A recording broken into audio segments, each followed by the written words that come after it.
ಇಂದು ಅತ್ಯಂತ ಶ್ರೇಷ್ಠವಾದ ಕಾರ್ತಿಕ ಮಾಸದ 2ನೇ ಸೋಮವಾರ ಬಂದಿದ್ದು, ಕಾರ್ತಿಕ ಮಾಸದಲ್ಲಿ ಬರುವ ಕಾರ್ತಿಕ ಸೋಮವಾರಗಳಿಗೆ ಬಹಳ ಮಹತ್ವ ಹಾಗೂ ಶಕ್ತಿ ಇರುತ್ತದೆ. ಈ ಕಾರ್ತಿಕ ಮಾಸದಲ್ಲಿ 1 ತಿಂಗಳ ಕಾಲ ದೀಪಾರಾಧನೆ ಮಾಡಲು ಸಾಧ್ಯವಾಗದವರು ಕಾರ್ತಿಕ ಸೋಮವಾರದಂದು ಶಿವನನ್ನು ಪೂಜಿಸಿದರೆ ದ್ವಿಗುಣ ಪುಣ್ಯ ಫಲ ಲಭಿಸುತ್ತದೆ. ಶಿವನ ಅನುಗ್ರಹ ಸುಲಭವಾಗಿ ಲಭಿಸಬೇಕೆಂದರೆ ಈ ಕಾರ್ತಿಕ ಸೋಮವಾರದಂದು ಪ್ರತಿಯೊಬ್ಬರೂ ಕಡ್ಡಾಯವಾಗಿ 365 ಬತ್ತಿಗಳಿಂದ ದೀಪ ಬೆಳಗಿಸಿದರೆ ಸಾಕು, 1 ವರ್ಷ ದೀಪ ಬೆಳಗಿದಷ್ಟು ಪುಣ್ಯ ಫಲ ಲಭಿಸುತ್ತದೆ. ಅಲ್ಲದೆ ಪ್ರತಿಯೊಬ್ಬರು ಉಪವಾಸ ಇರಬೇಕು. ಕೋಟಿ ಪೂಜೆಗಳ ಪುಣ್ಯಫಲವನ್ನು ನೀಡುವ 2ನೇ ಕಾರ್ತಿಕ ಸೋಮವಾರದ ದಿನ ಉಪವಾಸ ಮಾಡಿದರೆ ಬಹಳ ಶ್ರೇಷ್ಠ. ಸಾಧ್ಯವಿಲ್ಲವೆಂದಾದರೆ ಹಾಲು ಹಣ್ಣನ್ನು ಸೇವಿಸಬಹುದು. ಅದು ಸಾಧ್ಯವಿಲ್ಲವೆಂದಾದರೆ ಶ್ರದ್ಧಾ ಭಕ್ತಿಯಿಂದ ಪೂಜೆ ಮಾಡಿದರೂ ಅದ್ಭುತ ಫಲಗಳು ಲಭಿಸುತ್ತದೆ. ಈ ದಿನದಂದು ಶಿವನನ್ನು ಸ್ಮರಿಸಿಕೊಂಡು 1 ಸಣ್ಣ ದೀಪ ಬೆಳಗಿಸಿದರೂ ಸಾಕು, ವಿಶೇಷವಾದ ಪುಣ್ಯಫಲಗಳು ದೊರೆಯುತ್ತವೆ. ಈ ಕಾರ್ತಿಕ ಸೋಮವಾರ ಶಿವನನ್ನು ಪೂಜಿಸಿದರೆ 7 ಜನ್ಮಗಳ ಪಾಪಗಳೆಲ್ಲ ನಿವಾರಣೆಯಾಗುತ್ತದೆ ಎಂದು ಕಾರ್ತಿಕ ಪುರಾಣದಲ್ಲಿ ತಿಳಿಸಿದ್ದಾರೆ. ಈ ದಿನ ಬೆಳಿಗ್ಗೆ ಸಾಧ್ಯವಿಲ್ಲವೆಂದರೆ ಸಂಜೆ ಕೂಡ ಶಿವನನ್ನು ಪೂಜಿಸಬಹುದು. ಸಂಜೆ ಮನೆಯ ಹೊಸ್ತಿಲನ್ನು ಶುದ್ಧ ಮಾಡಿ ಅರಿಶಿನ ಹಚ್ಚಿ ಮನೆಯ ಮುಂದೆ ರಂಗೋಲಿಯನ್ನು ಹಾಕಿ ಮನೆಯಲ್ಲಿ ದೀಪಾರಾಧನೆ ಮಾಡಬೇಕು. ಇನ್ನು ಸಂಜೆ ದೀಪಾರಾಧನೆ ಮಾಡುವವರು ತಪ್ಪದೆ ಸ್ನಾನ ಮಾಡುವಾಗ ಸ್ನಾನದ ನೀರಿಗೆ ಅರಿಶಿನ ಅಥವಾ ಗಂಗಾಜಲ ಬೆರೆಸಿ ಪುಣ್ಯ ನದಿಗಳ ಹೆಸರುಗಳನ್ನು ಸ್ಮರಿಸುತ್ತಾ ಸ್ನಾನ ಮಾಡಿದರೆ ಶ್ರೇಷ್ಠ.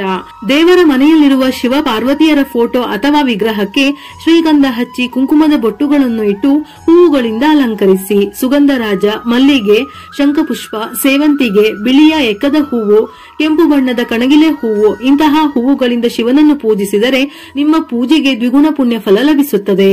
ಕಾರ್ತಿಕ ಸೋಮವಾರ ದೀಪಾರಾಧನೆ ಮಾಡುವವರು ಹಸುವಿನ ತುಪ್ಪದಿಂದ ಅಥವಾ ಕೊಬ್ಬರಿ ಎಣ್ಣೆಯಿಂದ ದೀಪಗಳನ್ನು ಬೆಳಗಿಸಬೇಕು. ಇವುಗಳಿಂದ ದೀಪಗಳನ್ನು ಬೆಳಗಿಸಿದರೆ ಅಖಂಡ ಐಶ್ವರ್ಯದ ಪ್ರಾಪ್ತಿ ಸಿದ್ಧಿಸುತ್ತದೆ. ದೇವರ ಮುಂದೆ ಹಸುವಿನ ತುಪ್ಪದಿಂದ 2 ದೀಪಗಳನ್ನು ಬೆಳಗಿಸಿ ಮೊದಲು ದೀಪಕ್ಕೆ ಕುಂಕುಮದ ಬೊಟ್ಟುಗಳನ್ನು ಇಟ್ಟು ಹಸುವಿನ ತುಪ್ಪ ಅಥವಾ ಕೊಬ್ಬರಿ ಎಣ್ಣೆಯನ್ನು ಹಾಕಿ ಒಂದೊಂದು ದೀಪದಲ್ಲಿ 5 ಬತ್ತಿಗಳನ್ನು ಹಾಕಿ ದೀಪಾರಾಧನೆ ಮಾಡಿ. ಕಾರ್ತಿಕ ಸೋಮವಾರ ಮಾಡುವ ದೀಪಾರಾಧನೆಗೆ 1000 ಪಟ್ಟು ಪುಣ್ಯ ಫಲ ಲಭಿಸುತ್ತದೆ. ಆದ್ದರಿಂದ ಈ ಕಾರ್ತಿಕ ಸೋಮವಾರದಂದು ಮಣ್ಣಿನ ದೀಪಗಳನ್ನು ಅಥವಾ ಹಿಟ್ಟಿನ ದೀಪಗಳನ್ನು ಬೆಳಗಿಸಿ. ಅದರಲ್ಲೂ ವಿಶೇಷವಾಗಿ 2ನೇ ಕಾರ್ತಿಕ ಸೋಮವಾರದಂದು ತೆಂಗಿನಕಾಯಿ ದೀಪಾರಾಧನೆ ಮಾಡಿದರೆ ಬಹಳ ಶ್ರೇಷ್ಠ. ಇದರಿಂದ ದ್ವಿಗುಣ ಪುಣ್ಯ ಫಲ ಲಭಿಸುತ್ತದೆ. 3 ಕಣ್ಣುಗಳಿರುವ ತೆಂಗಿನಕಾಯಿ ಚಿಪ್ಪಿನಲ್ಲಿ ಹಸುವಿನ ತುಪ್ಪ ಅಥವಾ ಕೊಬ್ಬರಿ ಎಣ್ಣೆ ಹಾಕಿ ದೀಪ ಬೆಳಗಿಸಿದರೆ ಅದನ್ನೇ ತೆಂಗಿನಕಾಯಿ ದೀಪವೆಂದು ಕರೆಯುತ್ತಾರೆ.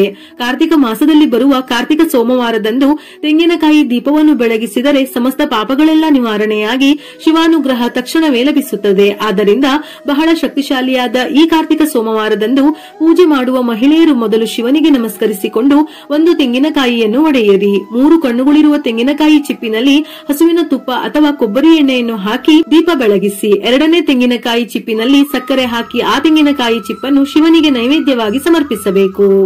ಈ ತೆಂಗಿನಕಾಯಿ ದೀಪವನ್ನು ನೆಲದ ಮೇಲೆ ಬೆಳಗಿಸಬಾರದು.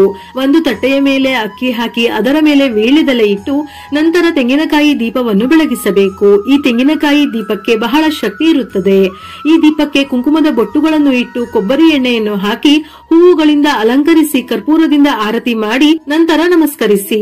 ಈ 2ನೇ ಕಾರ್ತಿಕ ಸೋಮವಾರದಂದು ತೆಂಗಿನಕಾಯಿ ದೀಪವನ್ನು ಬೆಳಗಿಸಲು ಸಾಧ್ಯವಾಗದವರು ಮಣ್ಣಿನ ದೀಪ ಅಥವಾ ಹಿಟ್ಟಿನ ದೀಪಗಳನ್ನು ಬೆಳಗಿಸಿ. ದೀಪಕ್ಕೆ ಆದಷ್ಟು ಕೊಬ್ಬರಿ ಎಣ್ಣೆ ಅಥವಾ ತುಪ್ಪವನ್ನು ಹಾಕಿ ದೀಪ ಬೆಳಗಿದರೆ ಶ್ರೇಷ್ಠ. ಈ ದಿನ ಓಂ ನಮಃ ಶಿವಾಯ ಎಂಬ ಮಂತ್ರವನ್ನು 108 ಬಾರಿ ಪಠಿಸಿ. ಈ ಮಂತ್ರಕ್ಕೆ ಬಹಳ ದೈವ ಶಕ್ತಿ ಇರುತ್ತದೆ. ದೇವರ ಮನೆಯಲ್ಲಿ ಕುಳಿತು ಈ ಮಂತ್ರವನ್ನು ಪಠಿಸಿದರೆ ಶಿವನ ಆಶೀರ್ವಾದ ತಕ್ಷಣವೇ ಲಭಿಸುತ್ತದೆ. ಈ ರೀತಿ ಮನೆಯಲ್ಲಿ ದೀಪಾರಾಧನೆ ಮಾಡಿ ತುಳಸಿ ಕಟ್ಟೆಯಲ್ಲಿ ದೀಪಗಳನ್ನು ಬೆಳಗಿಸಿ. ತುಳಸಿ ಕಟ್ಟೆಯನ್ನು ಸುಂದರವಾಗಿ ಅಲಂಕರಿಸಿ ತುಳಸಿಯ ಮುಂದೆ ಅಕ್ಕಿ ಹಿಟ್ಟಿನಿಂದ ರಂಗೋಲಿ ಹಾಕಿ ಆ ರಂಗೋಲಿಯ ಮೇಲೆ ತುಪ್ಪದ ದೀಪ ಬೆಳಗಿಸಿ. ವಿಶೇಷವಾಗಿ ಈ ಕಾರ್ತಿಕ ಸೋಮವಾರದಂದು ತುಳಸಿ ಗಿಡಕ್ಕೆ ಹಸಿ ಹಾಲು ಸಮರ್ಪಿಸಿ 5 ಪ್ರದಕ್ಷಿಣೆ ಹಾಕಿ ನಮಸ್ಕರಿಸಿ. ಇನ್ನು ನಿಮ್ಮ ಹಣಕಾಸಿನ ಕಷ್ಟಗಳೆಲ್ಲ ಕ್ರಮೇಣವಾಗಿ ದೂರವಾಗಿ ಆರ್ಥಿಕವಾಗಿ ಚೆನ್ನಾಗಿ ಅಭಿವೃದ್ಧಿ ಹೊಂದುತ್ತೀರಿ. ಈ ರೀತಿ ಮನೆಯಲ್ಲಿ ದೀಪಾರಾಧನೆ ಮಾಡಿ ಬೆಳಗಿನಿಂದ ಉಪವಾಸ ಇರಬೇಕು. ಈ ಕಾರ್ತಿಕ ಸೋಮವಾರ ಉಪವಾಸವಿದ್ದರೆ 1000 ಅಶ್ವಮೇಧ ಯಾಗಗಳನ್ನು ಮಾಡಿದಷ್ಟು ಪುಣ್ಯ ಫಲ ಲಭಿಸುತ್ತದೆ. ಆದ್ದರಿಂದ ಈ 2ನೇ ಕಾರ್ತಿಕ ಸೋಮವಾರದಂದು ಬೆಳಗಿನಿಂದ ಉಪವಾಸವಿದ್ದು ಸಾಯಂಕಾಲ ಸೂರ್ಯನು ಅಸ್ತಮಿಸಿದ ನಂತರ ಮನೆಯಲ್ಲಿ ದೀಪಾರಾಧನೆ ಮಾಡಿ ನಿಮ್ಮ ಹತ್ತಿರದಲ್ಲಿರುವ ಶಿವ ದೇವಾಲಯಕ್ಕೆ ಹೋಗಿ.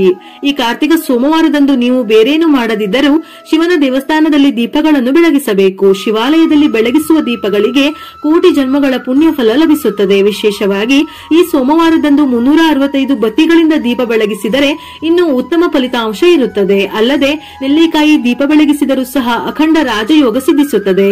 ನೆಲ್ಲಿಕಾಯಿ ಮರದ ಕೆಳಗೆ ನೆಲ್ಲಿಕಾಯಿ ದೀಪಗಳನ್ನು ಬೆಳಗಿಸಿದರೆ ಇನ್ನೂ ಒಳ್ಳೆಯದು. ಅಥವಾ ತುಳಸಿ ಕಟ್ಟೆಯ ಮುಂದೆ ಕೂಡ ನೆಲ್ಲಿಕಾಯಿ ದೀಪಗಳನ್ನು ಬೆಳಗಿಸಬಹುದು. ಅಲ್ಲದೆ ಈ ಕಾರ್ತಿಕ ಸೋಮವಾರದಂದು ನೆಲ್ಲಿಕಾಯಿ ಮರಕ್ಕೆ ಪ್ರದಕ್ಷಿಣೆ ಹಾಕಿದರೆ ಲಕ್ಷ್ಮೀ ಕಟಾಕ್ಷ ಒಲಿದು ನಿಮ್ಮ ಮನೆಯ ಸಂಪತ್ತು ಅಭಿವೃದ್ಧಿ ಹೊಂದುತ್ತದೆ.